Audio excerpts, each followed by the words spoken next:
accent avec des... Bonjour et bienvenue dans ce nouveau Buzz TV de TV Magazine. Nous sommes lundi et c'est parti pour plus de 20 minutes de direct et d'interaction. En ce lundi ensoleillé sur presque toute la France, et notre invité du jour, vous allez le voir, est un chanteur, un acteur qui rayonne tellement qu'il faut évidemment s'appliquer un écran total sur la peau dès qu'on se trouve face à lui. Il nous accompagnait afin de traiter avec un album de reprise où des chansons françaises s'entremêlaient harmonieusement avec des mélodies espagnoles. Et après avoir dorloté nos tympans, voici qu'il s'apprête à revenir à la télévision dans une série à succès, dans une fiction dans laquelle son personnage va devoir s'armer de beaucoup de courage pour gravir un véritable mur de difficultés. Bonjour Agustín Galiana, merci d'être avec nous. Ce rayon de soleil, c'est vous qui nous l'apportez indirectement d'Espagne en cet été indien. Ce sera lundi, ce soir 21h05.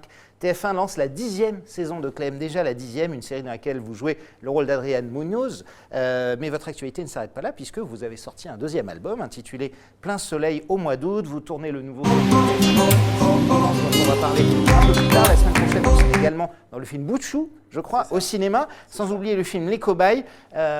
Est-ce qu'il y a une rentrée où on pourrait voir moins de Agustín Galiana, ou est-ce que là, ça y est, c'est overbooké complet? C'est complet. C'est complet là, parce que là, il y en a partout. J'ai une amie qui me dit, écoute, j'ouvre le frigo, je te vois aussi. C'est pas possible. Vous êtes sur des packs de lait ou des trucs comme ça, non? Non, mais je pense que ça va arriver. Non, je suis très content d'avoir cette rentrée, surtout avec la situation qu'on vit avec la Covid. Je suis très content, je me sens très chanceux. Et voilà, il y a plein de projets, il y a plein de choses, et surtout mon album et ce soir, Clem, qu'on a tous hâte parce que ça devait sortir en mai. Et oui, on a tous attendu, même les comédiens, le public, il attend, mais les comédiens aussi, on a envie que ça sorte et recontinuer, commencer les tournages. Déjà, les tournages, on a déjà commencé les tournages de la saison 11 de Clem. Qui sera évidemment la prochaine. On est en direct sur Figaro.fr, sur tvmag.com, ainsi que sur la page Facebook de TV Magazine, cette page sur laquelle vous pouvez poser toutes vos questions à Agustín Galiana, tout ce qui vous vient par la tête. N'hésitez pas, quel regard portez-vous sur Clem? Cette série dans la 10e saison commence ce soir. Avez-vous écouté son dernier album? Attendez-vous avec impatience sa prochaine fiction? Aimeriez-vous aller le retrouver prochainement dans les salles de spectacle, si elles ouvrent un jour, on espère? N'hésitez pas. Si elles n'ouvrent pas, t'inquiète pas, je ferai des concerts dans les avions, concerts dans privés. Les trains. Voilà, il sera prêt. Là, ils sont bien pleins. Les trains et les avions, ils sont bien pleins. Donc c'est là où je vais faire des concerts à partir de maintenant.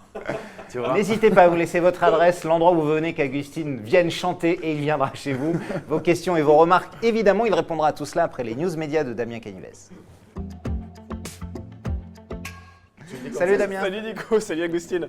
On démarre tout de suite ces news médias avec les audiences de ce week-end. Quel jour vous avez choisi? J'ai choisi samedi et la bataille d'or pour la première marche du podium, enfin la bataille pour la médaille d'or. Pour la médaille d'or, la bataille d'or. J'ai vraiment mélangé tout. C'est lundi, c'est dur le lundi. Enfin bref, la victoire elle s'est jouée dans un mouchoir de poche et c'est bien France 3 qui s'impose en tête du classement, la chaîne de service public rediffusée. Pourtant, le téléfilm Meurtre en Lorraine et la fiction portée par Stéphane Bern a fédéré. Oui, mais rendez-vous compte, 4,2 millions de téléspectateurs, 21,6% de part d'audience. C'est un score d'autant plus impressionnant que lors de la première diffusion en mars dernier, ce téléfilm avait attiré 600 000 téléspectateurs de plus. Il y a juste 600 000 téléspectateurs d'écart entre la première et la deuxième diffusion. C'est assez incroyable. Sur la deuxième marche du podium, on retrouve pourtant TF1 qui poursuivait la 7e saison de The Voice Kids. Là, c'est de l'inédit en compagnie de 3,7 millions de téléspectateurs. La médaille de bronze revient à Fort Boyard sur France 2. Le jeu animé par Olivier Mine signe un score en net retrait, c'est vrai, par rapport à la moyenne de la saison dernière qui tournait autour de 2,8 millions. Et enfin, on termine avec M6 qui se trouve au pied du podium. La chaîne lançait la deuxième saison de The Rookie.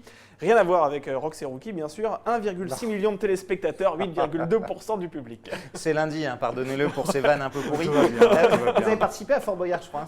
Oui, j'ai fait ça il y a 3 ans. Vous avez gardé un bon souvenir ou pas? Oui, très bon souvenir. J'ai rencontré plein de gens sympas. Les épreuves, elles étaient très sympas, mais c'est très, très fatigant.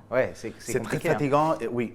En tant qu'invité, vous êtes évidemment invité sur plein d'émissions. Est-ce qu'il y a des émissions que vous préférez faire, des émissions où vous allez en disant « génial, j'adore l'ambiance » et d'autres où vous traînez un peu plus les pieds? Je ne parle pas du Buzz TV, évidemment, que vous adorez faire.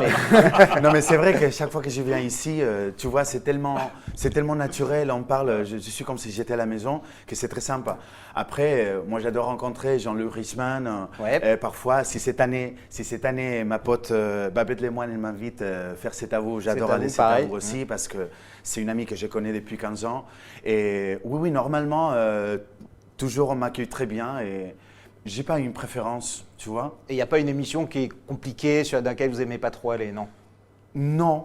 Non. Je trouve que c'est très compliqué. Par exemple, là, l'année dernière, il y a Laurent Ruquier qui m'appelait pour les grosses têtes à la radio. Et là, c'est un exercice vraiment difficile parce que tout le monde parle en même temps. Il n'y a pas de scénario, il n'y a rien qui… Tu ne sais pas ce qu'il va se passer. Des blagues, franchement, c'est compliqué. Pour ma tête d'espagnol, faire des blagues avec cette vitesse, c'est compliqué. Mais on m'a dit que je me suis bien sorti. Donc, donc tout va bien. On continue, Damien, ces infos médias avec une intrusion surprise. C'était dans les locaux de BFM TV. Oui, effectivement. Samedi, les Gilets jaunes appelaient à descendre dans la rue partout en France. À Paris, 2500 manifestants ont battu le pavé selon les chiffres du ministère de l'Intérieur. Des heurts ont même éclaté avec la police devant les caméras de BFM TV. Et au cours de la journée de mobilisation, des Gilets jaunes se sont introduits dans les locaux de la chaîne d'information en continu pour se faire entendre et dénoncer le traitement de l'actualité. Les forces de l'ordre ont fini par intervenir quelques minutes plus tard pour évacuer dans le calme le groupe de manifestants qui s'étaient invités dans les locaux. Et dans les colonnes du Parisien, Arthur Dreyfus, le directeur général d'Altis, qui est la maison mère de BFM TV, a jugé inacceptable et scandaleux les agissements. Il précise que des journalistes ont été pris à partie, que des agents de sécurité ont été bousculés et annonce même déposer plainte.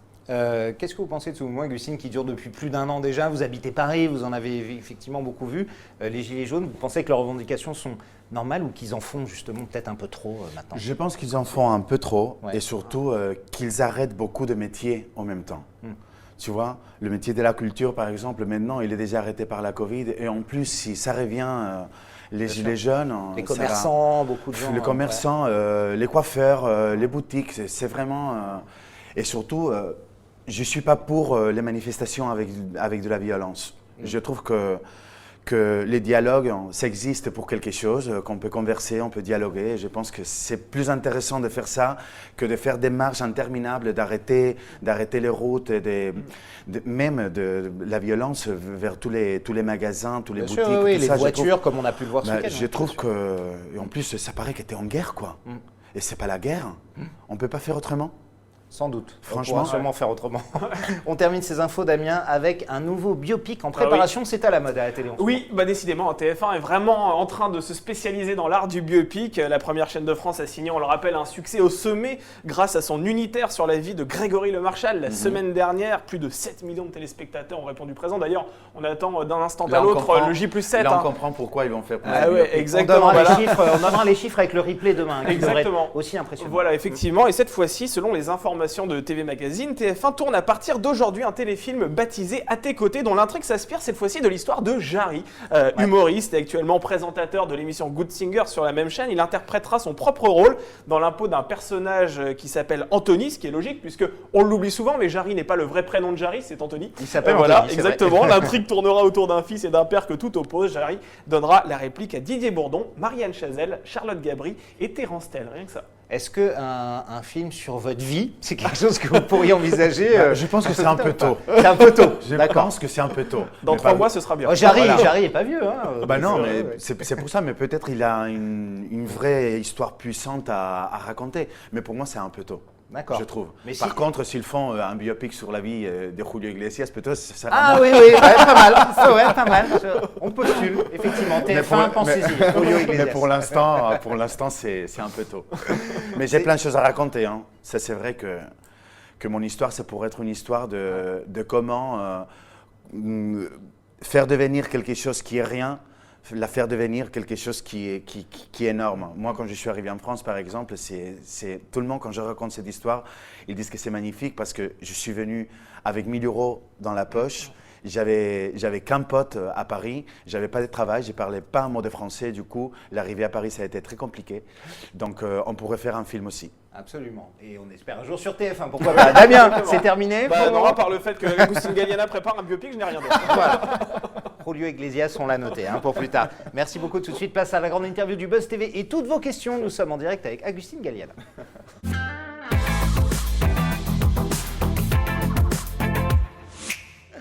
Face à vous, chers internautes, Agustin Galliana est là. Il va répondre dans un instant à toutes vos questions qui arrivent évidemment sur la page Facebook de TV Magazine.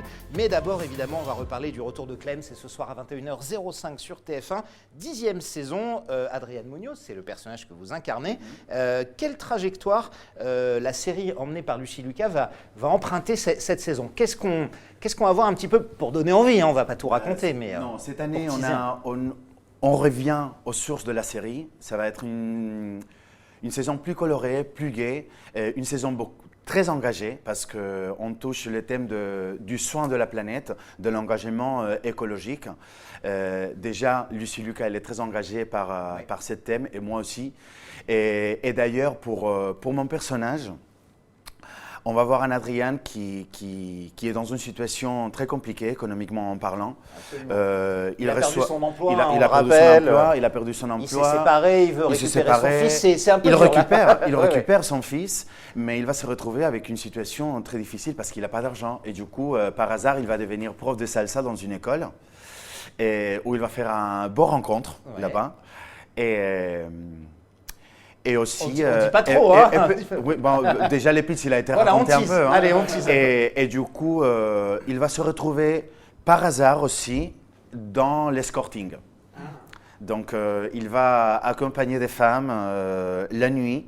Et voilà, c'est comme ça qu'il va s'en sortir. Mais après, il va se rendre compte que, bon, on verra ce soir. D'accord, très bien. En tout cas, ça fait beaucoup de choses évidemment pour votre personnage. Vous aviez parlé à l'instant de votre arrivée à Paris, où c'était compliqué au départ. Est-ce que, comme le personnage d'Adrienne, vous avez déjà eu des galères comme ça, qui s'enchaînaient les unes après les autres en vous disant « mais j'arriverai jamais à m'en sortir » J'ai eu des galères beaucoup plus grandes que celle d'Adrienne. D'accord. Quand je suis arrivé à Paris, ça faisait 4 ans que je ne travaillais pas en Espagne. J'avais bossé pendant 8 ans à la télé et tout d'un coup, la crise économique, elle arrive et ça s'arrête pour moi pendant 4 ans. Même si j'ai fait des shows, j'ai fait des pièces de théâtre, j'ai fait mes 2 premiers albums, je les ai fait en Espagne et tout ça. J'ai fait du cinéma indépendant.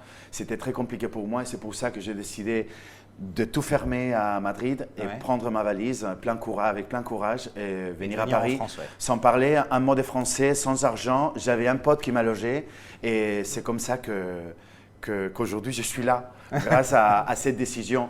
Sauf que je me suis mis en danger, j'ai osé partir comme ça et pour un nouveau monde, un nouveau départ et apprendre une nouvelle langue, m'immerger dans une nouvelle culture, ça n'a été pas facile pour moi. Et ça a porté ses fruits en tout cas, c'est sûr. Damien? Oui, il y a beaucoup de monde sur la page Facebook de Salut Magazine. Vous pouvez tous poser des questions, que ce soit Élie, Paula, Solange, Margot, Alain, Patrick, enfin bref, il y a beaucoup de monde. Et on salue Guillaume qui a une question aussi pour vous. Est-ce que vous aimeriez devenir un jour réalisateur? On sait qu'il y a beaucoup de comédiens qui aiment bien passer derrière la caméra. Est-ce que c'est votre cas? J'ai déjà réalisé. Ouais. En fait, mes premiers clips en Espagne, c'est moi qui ai réalisé les 3 clips que j'ai fait là-bas. Ouais.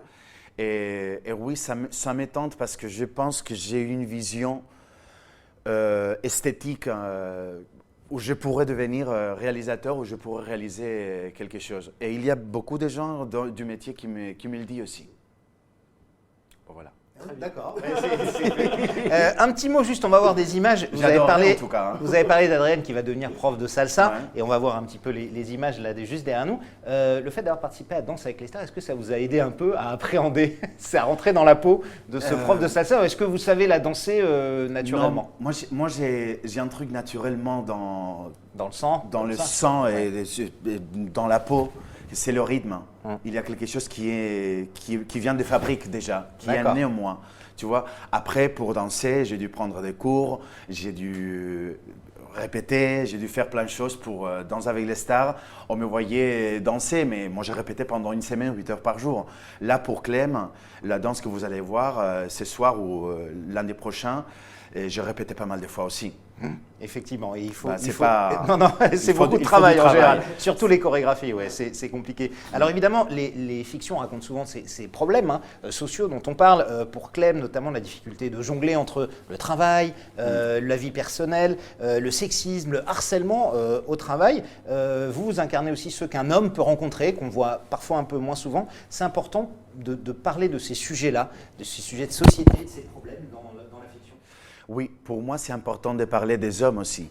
Parce qu'on parle beaucoup des femmes qui sont harcelées, mais c'est intéressant aussi de parler des hommes qui sont harcelés et qui se retrouvent dans cette situation pour essayer de s'en sortir. Et petit à petit… On en parle pas très souvent. Oui, c'est vrai. Mais c'est comme les gens qui deviennent dealers de drogue. Parfois, tu te retrouves dedans sans savoir. En fait, l'année dernière, dans Clem, il y avait le petit Valentin qui se retrouvait à dealer avec du shit. Et il se retrouvait dedans sans vouloir. C'est-à-dire qu'une situation derrière l'autre entraîne et les situations font que tu tombes dans les dealings ou dans les scorings. Comme ça va être le cas avec la Et avec Adrien, ça va être pareil. Ça va être ouais. pareil, c'est-à-dire sans vouloir, en voulant sauver son fils et lui faire comprendre à son fils qu'il n'y a aucun problème économique à la maison, il va commencer à gagner de l'argent comme ça. Et petit à petit, il va se retrouver enfermé dans ces métiers dont on parle. Oui, il va être prisonnier de sa propre solution, tu vois. Damien. Allez, on va prendre une remarque de Maurice et une question qui s'ensuit. D'ailleurs, il remarque que les femmes vous idolâtrent, Agustin Gallada, dans toutes les fictions que vous faites. Et il souhaite savoir si ça peut poser problème dans votre vie privée. Est-ce que ça peut faire grincer les dents, le fait de savoir que vous avez des millions de femmes qui vous adorent? Non. Ah bah je sais pas, ça peut attiser des jalousies, ça peut... C'est plaisant, oui, ça. Non, c'est plaisant. Et pourquoi des jalousies? La célébrité, ça ne vous pose aucun problème? Vous la gérez comment? Moi non, moi je la gère bien. Moi je continue à faire ma vie. Moi j'ai pas changé mon niveau de vie et j'ai pas changé les choses que je fais depuis que je suis arrivé à Paris. Et si les gens me rencontrent dans la rue, les gens sont hyper sympathiques avec moi et je sais pas, j'ai jamais eu un souci. Seulement, j'ai eu un souci la semaine dernière quand j'ai vu qu'il y avait une femme qui m'attendait devant la porte de chez moi. Mais devant la porte de chez moi, c'est à l'étage. De votre appartement, oui, d'accord. Et ça a été vraiment… moi, je trouvais que ça, c'était une agression pour moi, tu vois. Sauf qu'elle avait été victime d'un arnaque de quelqu'un qui se faisait passer par moi. Je ne sais pas comme les gens ont eu mon adresse, mais ils ont… Elle était devant chez moi et j'étais vraiment surpris et voilà. Je lui avais déjà conseillé de porter plainte par rapport à ça et que j'avais rien à voir. En fait, elle n'avait pas mon téléphone, elle n'avait rien. Oui. Sauf qu'elle était convaincue qu'elle parlait avec moi depuis un an. C'est hallucinant. Et elle savait où vous habitiez en tout tout cas. Pour usurpation d'identité. Bon, en tout cas, vous n'avez pas comme Claude François. Lui, il y avait 40 femmes qui dormaient devant son appartement. Non, j'espère pas. Apparemment, ça ne le gênait pas spécialement. Parce que je ne voudrais pas marcher sur les femmes comme ça. Je suis très respectueux. Comme ça. Absolument. On va parler évidemment de fiction. Encore une, c'est en août dernier, vous avez rejoint le tournage d'une nouvelle série qui s'appelle Ici tout commence, une fiction qui va arriver dans le courant de l'automne sur TF1, dans laquelle vous allez interpréter l'un des personnages principaux. C'est une série, comme on peut dire, dérivée de Demain nous appartient. On va retrouver des personnages de Demain nous appartient, notamment Frédéric Diffenthal ou Vanessa Demouy dedans. C'est une histoire, ça va raconter la vie d'une école de gastronomie. Oui, en fait. C'est une école où ils forment des grands chefs, des cuisiniers d'autres cuisines, des serveurs. Et on tourne depuis le 24 juillet. Et le cadre, il est magnifique. Mais vraiment magnifique. Vous tournez en Camargue, c'est ça? On tourne en Camargue. La météo, elle est comme en Espagne, donc je suis aussi à la maison. Le cadre, il est très beau. On tourne à une vitesse incroyable avec deux équipes. Il y a une équipe énorme. Je ne sais pas s'il y a 100, 150 personnes qui travaillent, ou même plus, voire plus. Et voilà, et ce que je peux te raconter, c'est que mon personnage, parce que je ne peux pas dévoiler encore rien, mon personnage fait partie de l'engrenage de cette école. Alors évidemment, il y a un casting impressionnant. Il y a Francis Huster qui est le grand patron de cette école, qui on va retrouver aussi. On va retrouver Clément Rémiens. Vanessa Demouy, Diffenthal, Catherine Marchal, Bruno Puzzulu, Benjamin Baroche. Et après, il y a tous mes camarades jeunes, pas jeunes. Parce que ça, c'est les gilets. Pas jeunes, non, mais vraiment, j'ai un problème avec jeunes et Jean. Donc voilà. Tu vois, aujourd'hui, j'ai fait la différence. Quand je suis arrivé à Paris, non. Et voilà, et mon personnage, il fait partie de cet engrenage de l'école. Et c'est un personnage beaucoup plus sombre que on n'a pas l'habitude de vous voir comme ça. C'est un personnage dans Clem. C'est beaucoup plus sérieux, c'est beaucoup plus profond et j'ai hâte que les gens le découvrent. Ça vous plaît aussi ou pas? Ça me plaît beaucoup. Sauf que ça va très très vite. Ça va très très vite, on tourne très très vite et du coup il faut être très préparé. Pour ma petite tête d'espagnol, c'est compliqué mais je m'en sors pas mal. Et comment ça se passe ce tournage à l'ère du coronavirus évidemment, j'imagine, parce que vous avez commencé à tourner là, c'est les précautions, Il y a des précautions, on a été tous testés au début du tournage. Il y a quelqu'un qui nous prend la température tous les jours avant de monter dans la voiture. Voilà, tout le monde est avec deux masques sauf quand on tourne. Bien sûr. Et il y a toutes les mesures de sécurité. voilà. Et il n'empêche que vous allez quand même très vite, effectivement. Ah oui, oui, oui. Damien. On va prendre une question qui nous vient d'Espagne. Tiens. Qui vient de Garcia Lopez, Marie-Carmen, ça ne trompe pas. Marie-Carmen. Hola Agustín, je vais essayer de traduire sa question. De quelle partie de l'Espagne viens-tu? Je viens d'Alicante, je viens d'une petite ville au bord de la mer en Espagne qui s'appelle Villajoyosa. La traduction, c'est la ville joyeuse. Je ne sais pas si ça va avec mon caractère Voilà, aussi. c'est normal, ça va très bien. C'est une ville où on a deux grands métiers. On fait du chocolat et on a la pêche. Et c'est drôle parce que mon grand-père, d'un côté, il était chocolatier, de l'autre côté, il était pêcheur. Donc il y a un très joli quartier historique avec plein de maisons, avec des maisons plein de couleurs au bord de la mer. Il y a 14 km de plages vierges à visiter. Donc je vous invite à venir visiter, venir manger là-bas. Chez vous directement? Ouais, pas chez moi. J'ai déjà eu la surprise cette semaine chez moi. Non, visiter la ville et la passer, région. Et la région. C'est très beau. C'est très beau. Et en général, il fait plutôt beau temps. Ouais. C'est vrai. Le personnage que vous allez jouer dans Ici tout commence s'appelle Lisandro, effectivement. Est-ce que votre côté, évidemment, latin, espagnol et votre accent vous force à avoir ce type de rôle?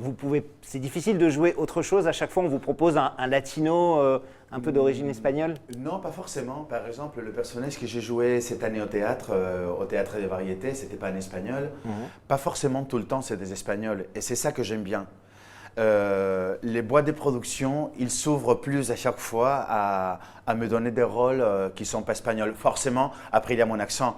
Et du coup, ça raconte déjà une histoire. Mais ça ne ferme pas quelques portes, justement, cet accent? Est-ce que parfois ça vous a empêché d'avoir un rôle? Évidemment que ça ferme des portes parce que je ne pourrais jamais jouer un personnage qui a un entourage français. C'est-à-dire avoir une mère et un père français. Je ne pourrais jamais jouer ça parce que mon accent me trahit. Bien sûr.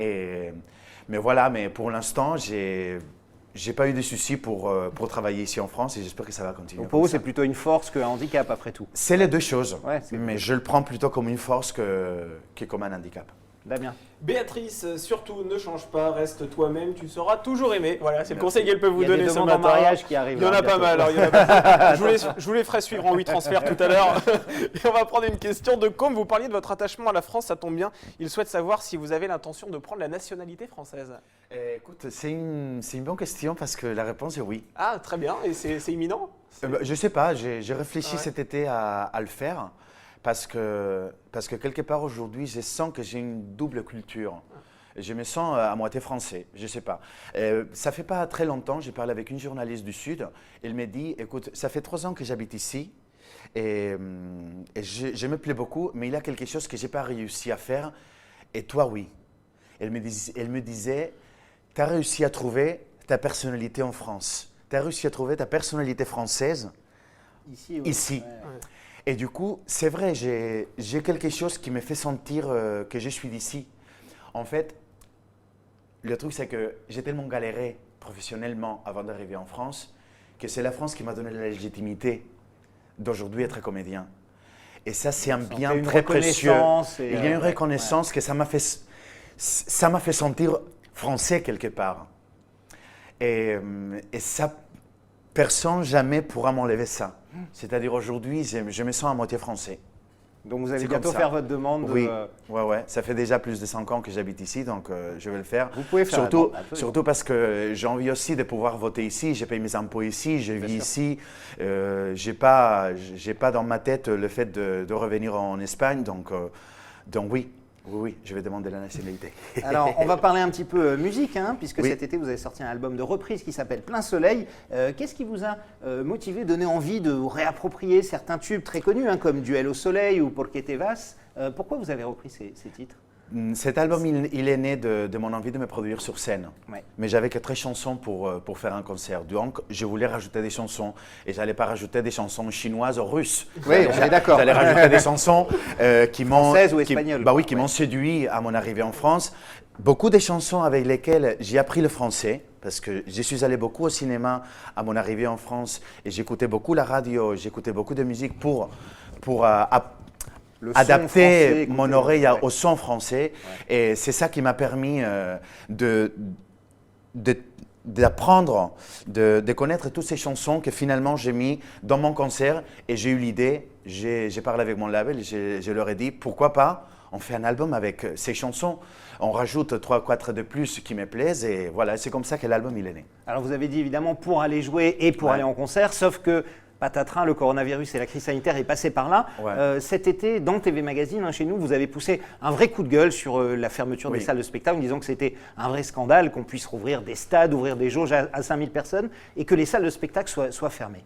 Pour moi, il y a une incohérence. C'est-à-dire, on peut avoir un wagon de train ou un avion plein, mais blindé, où les gens bougent, les gens mangent, les gens boivent, les gens parlent, sont côte à côte, mais vraiment collés. Mais après, tu ne peux pas être dans une salle de spectacle où tout le monde regarde devant, en face, où personne bouge, personne mange. Je ne vois pas la différence en fait. Vraiment, je trouve qu'il y a une incohérence. C'est pour ça que je lui dis à mon ami Damien pendant l'interview qu'à partir de maintenant, je vais faire des concerts dans les avions ou dans les trains. Parce que c'est l'unique endroit où les gens vont vraiment y aller. La culture, elle est délaissée dans cette crise. On a l'impression à chaque fois que la culture, c'est la dernière roue du carrosse, que c'est vraiment la dernière chose. C'est la première chose qu'on enlève et c'est la dernière chose qu'on remet. Et je trouve que c'est dommage parce qu'il ne faut pas oublier que pendant le confinement, tout le monde a utilisé Internet, tout le monde a regardé des films, tout le monde a lu, tout le monde a vu des films, écouté de la musique, vu pièces de théâtre, regardé des œuvres d'art sur Internet, lu des poèmes, je ne sais pas. Donc je pense que le monde de la culture, aujourd'hui, il est sous-valoré. Je ne sais pas comment vous dites ça. Sous-valorisé. Il est dévalorisé. Il est dévalorisé. Par rapport au reste. Oui, par rapport au reste, oui. Et je pense qu'on devrait aider plus à ça parce que sans la culture, on n'est rien. On est identifié par rapport à la culture. On n'est pas identifié par rapport aux Jaïcha. Vous savez que vous êtes français parce que vous avez eu Molière, parce que vous avez la plus grande industrie du cinéma dans l'Europe. Moi, je sais que je suis espagnol parce que, voilà, vous voyez ce que je veux dire. C'est-à-dire, c'est la culture, c'est les racines, c'est ce qu'on fait, c'est qui nous dit qui on est. Alors justement, est-ce que vous pensez que les Français ont encore peur du virus? On martèle tous les jours aux informations, évidemment, la dangerosité du virus, les cas positifs qui se multiplient tous les jours. Est-ce que vous pensez que les Français sont prêts à retourner dans les salles de spectacle, Agustine, ou que c'est compliqué pour le moment? On voit les cinémas ont rouvert, mais il y a très peu de monde et il n'y a pas énormément d'entrées. Vous pensez que les Français sont prêts ou que c'est encore trop présent? Je pense qu'on est prêt. Mais je pense qu'on doit promouvoir un peu plus le fait de retourner dans les salles de spectacle, dans les salles de cinéma, dans les expos aussi. Il ne faut pas oublier les musées aussi. Bien sûr, tu vois. Mais je pense que oui, on est prêt, mais on a besoin qu'on nous dise « Allez-y, vous pouvez y aller ». Oui, il y a du danger, mais il y a du danger partout. Tu vois, tu passes en bas d'un bâtiment, il y a quelque chose qui peut tomber sur toi. Donc, on n'est jamais à l'abri. Donc, il faut essayer de continuer à faire la vie qu'on faisait avant. Les gens sortent et ils sont dans les terrasses en train de boire des coups. C'est vrai. Donc, on ne peut pas que s'en sortir et vouloir échapper toute cette tourbillon d'informations et des malheurs, des mauvaises infos sur le coronavirus et aller que boire des coups. Et il faut y aller aussi dans les salles de spectacle, aller voir des expositions, aller voir de la danse, aller voir du cinéma. Pour moi, les concerts, c'est important quoi. Mais c'est important pour soutenir qui on est. En fait, c'est pas seulement aller voir un spectacle, c'est savoir qui on est. Parce qu'on sait qui on est, parce qu'on voit des choses sur scène, parce que ça nous fait réfléchir. Bon, ça m'énerve. Je sais, je comprends que ça vous agace, effectivement. On salue Monique, Dominique, Chantal, Dadou qui vient de nous rejoindre, Chan, Malou. Allez, une toute dernière question, cette fois-ci je vais essayer de la retrouver. C'est Laure qui souhaite tout simplement savoir quel est votre meilleur souvenir de tournage. S'il y en a un qui devait rester dans votre mémoire, ce serait lequel? Tous les fous rires que j'ai eu avec Elodie Fontan pendant le tournage de Clem, ça a été énorme. Et aussi, je raconte une anecdote qu'on a eue sur le tournage. Et moi, j'ai tourné une séquence où je me réveillais très tôt et très vite. Et je devais mettre un pantalon à toute vitesse. Et tout d'un coup, un des techniciens avait fait un nœud sur une des jambes du pantalon. Et du coup, je me suis retrouvé à essayer de mettre la jambe, et je ne pouvais pas. Et les équipes, ils étaient tous morts de rire. Tu vois. Des bonnes blagues, en fait. Des blagues en fait, les tournages, on est comme en famille, vraiment. Ça se passe hyper bien. On tourne avec les équipes techniques depuis longtemps. C'est la même équipe technique depuis longtemps. Et du coup, quand on se retrouve, c'est la détente, quoi. on travaille entre amis. Ça fait vraiment plaisir. Merci Agustine, on passe tout de suite à notre séquence de fin, le sucré-salé. Le sucré-salé, c'est notre rubrique de fin. Je vais vous faire 2 propositions. Et vous allez devoir faire des choix. C'est toujours très difficile. C'est très difficile et j'aime pas choisir. Ouais, c'est difficile de choisir. Hein. Alors, si tu me demandes la France ou l'Espagne, c'est au Pyrénées. Comme ça, une jambe d'un côté, l'autre jambe de l'autre. Ouais, c'est ça, c'est jamais facile. Alors on y va, on va quand même essayer. La France ou l'Espagne? La prochaine, c'est papa ou maman. Écoute, la France pour travailler, l'Espagne pour les vacances. Lucie Lucas ou Vanessa Demouy? Est-ce qu'il y a une petite... Ça ne veut pas dire que vous n'aimez pas l'autre, est-ce qu'il y a une préférence ou une attache plus forte avec quelqu'un? Écoute, Lucie Lucas, parce que ça fait plus longtemps. Ça fait plus longtemps, mais Vanessa, elle m'a beaucoup surpris. Parce que Vanessa, quand je la voyais sur les réseaux sociaux, je la vois tellement sérieuse et tellement belle que, je sais pas, elle me faisait pas peur, mais je la trouvais très mystérieuse. Mais après, quand tu la rencontres, c'est une fille tellement sympa, tellement naturelle, que je pourrais dire elle aussi. Étienne Dao ou Francis Cabrel? Vous avez fait 2 reprises, un duel au soleil et la corrida. Mais est-ce qu'il y en a une que vous... Vous êtes vraiment méchant, mais, il y a une chanson... mais je dirais Cabrel. Ouais, la corrida. Corrida, c'est... Quelle belle chanson. Télévision ou cinéma? Télévision. Ouais. Pour l'instant, oui. Tu sais, je suis pas... J'entends beaucoup de gens qui disent « Non, je ne veux plus faire la télé, je veux faire du cinéma. » Je ne suis pas snob de la plateforme ou du support. Moi, je suis pour les scénarios, je suis pour la belle histoire, je suis pour faire passer un beau message, soit au cinéma, soit à la télé, soit sur Netflix. Parce que pourquoi tu ne m'as pas demandé Netflix? Oui, absolument. Je pourrais aussi dit demander. Netflix. Clem ou Ici tout commence? Oui, mais c'est ça qui est difficile. Quelle méchanceté. Je sais, c'est très dur. Pour le nouveau départ, Ici tout commence. Allez, Ici tout commence. Effectivement, ce sera très bientôt. Mais pour ce soir, Clem. Hein. Et ce soir, ce sera Clem, hein, effectivement. Merci beaucoup, Agustine Galliana. Clem, 10e saison ce soir, 21h05. Hein. On aura de passer ça sur TF1. Merci encore d'avoir accepté notre invitation. Ce sera ce soir. Et nous, Damien, on se retrouvera demain. Oui, pour on va changer de registre. On va aller dans l'univers des bêtes cette fois-ci parce qu'on les adore. Effectivement, voilà, on va s'intéresser aux animaux puisque nous recevrons demain une animatrice qui débarque sur Sister, la chaîne du groupe M6, pour animer une nouvelle émission qui suit des professionnels des animaux justement. Eh bien, il s'agit d'Hélène Gâteau que nous recevrons demain qui viendra nous parler de SOS Animaux. Voilà. Toutes vos questions, évidemment, ce sera demain pour un nouveau Buzz TV. Bonne journée à toutes et à tous.